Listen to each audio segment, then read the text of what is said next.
Magandang umaga po na maulan sa inyong lahat. Happy Burman and nawa po tayo ay gabayan ng ating Panginoon sa lahat ng pagkakataon. Mag-ingat po dahil may bagyo. Mga kapatid, ito pong aking vlog na ito ay para dun sa mga DDS na nagtatanggol kay Sara Duterte, kay Kibuloy, sa matandang Duterte at sa lahat ng mga DDS. Ano po? Ako po ay minsan lang magsalita at pagkatapos yan po ay aking sinusubaybayan kung yan po ay naririnig ko hindi. Sa awa po ng Diyos, marami naman na po tayong nahikayat na magbago ng pananaw at wag buboto ng basta-basta na lang at higit po sa lahat. At tayo po ay nag-advise na huwag maging panatiko sa mga politiko sapagkat hindi po sila Diyos, hindi po sila maituturing na mas makapangyarihan sapagkat meron pong mas makapangyarihan sa lahat. At ito po ay ang ating Diyos Ama sa langit na lumikha sa ating lahat. Sila po ng mga politiko ay tao lamang na maaaring mas matalino ka pa na isang botante dyan sa iyong iboboto. Para sa inyo mga DDS, ano ang naging pamana sa inyo ng mga Duterte? Kasinungalingan,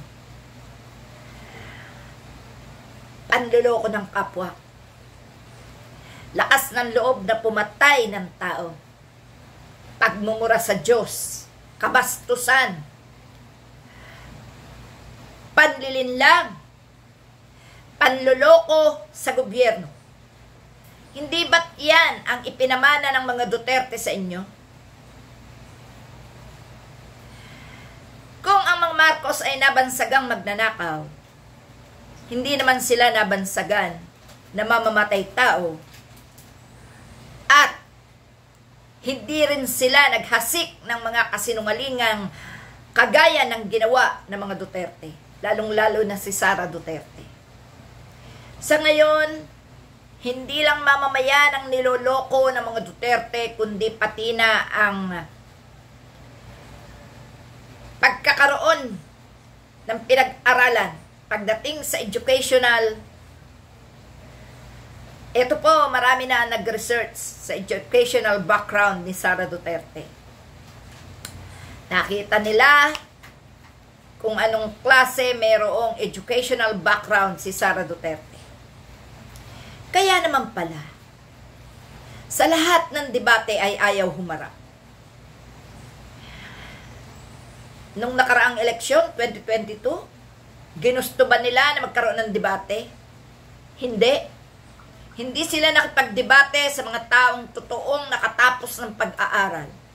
Sa mga totoong merong highest degree.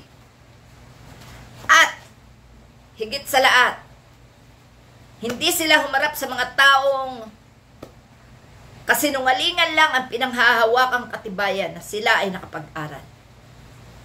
Matindi si Sara Duterte. Malamang na ito ang ipinamanan niya kay Alice Guo. Kung kaya't buong Tarlac ay naloko ni Alice Guo. At malamang na pati yung mga illegal Chinese foreigner dito sa atin, mga walang papel, yan ay impluensya rin ng mga Duterte sa kanila. Tinuruan sila sapagkat pinalalabas ng mga Duterte na ang mga Pilipino ay mangmang.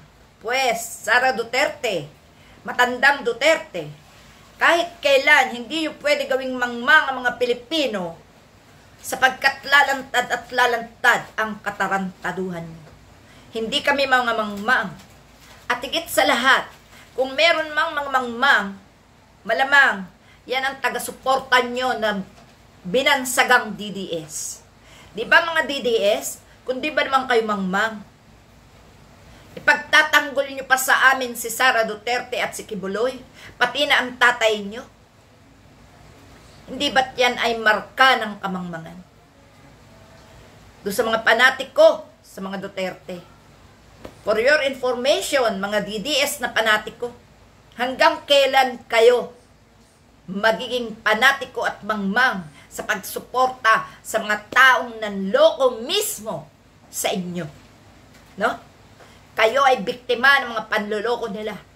At pagkatapos, ipagmamalaki nyo sa amin na kayo yung mga DDS. Wala kaming pakialam kung kayo may nagpapakatanga.